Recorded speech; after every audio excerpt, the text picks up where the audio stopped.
Magmarinate tayo ng salmon. Mayroon tayo ditong salmon. Lalagyan natin ng salt.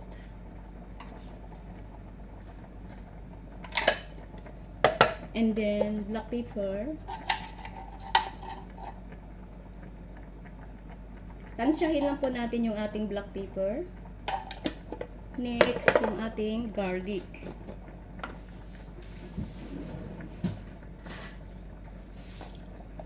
Mayroon tayo ditong ginawang paste ng nitong garlic. I-blender lang po ninyo guys. Ayan. Tapos mayroon po tayong lemon. Pipigaan po natin siya ng lemon.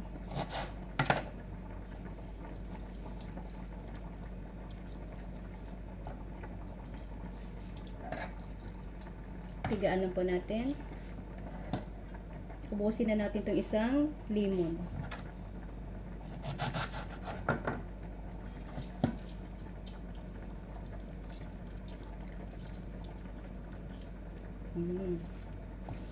Mainit dito kaya napapawisan pa ako ah. Ayan. Tapos na. Tapos haluin lang po natin.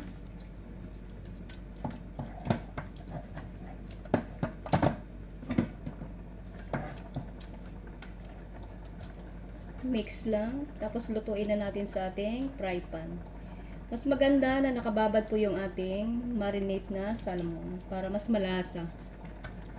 Ngayon, kasi wala na po akong talagang yung oras ko, nagmamadali po ako, kaya kailangan ko na ilalagay sa fry pan. Inahabol ko po kasi yung oras ko, kasi yung lunch dapat ihatid na po ng 1:45.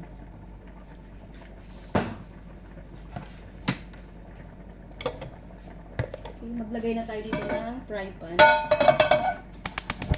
Lulutuin na natin.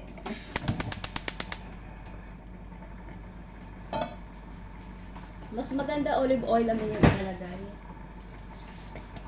Cooking oil lang po yung nilagay ko kasi wala kami available na olive oil ngayon.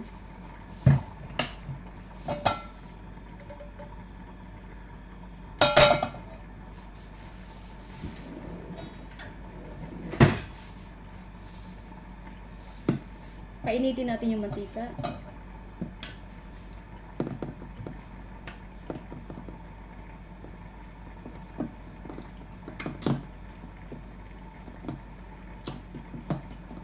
Yan, okay na. Ilagay na natin.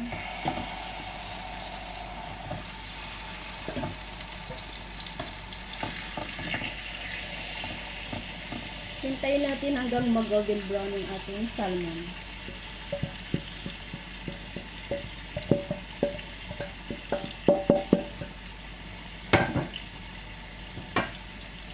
Yan, hintayin lang natin sa mag-golden brown. Ito na yung ating salmon. Mag-golden brown na siya. Babalik ta rin lang po natin. Okay. And then, ready to serve na po yung ating salmon.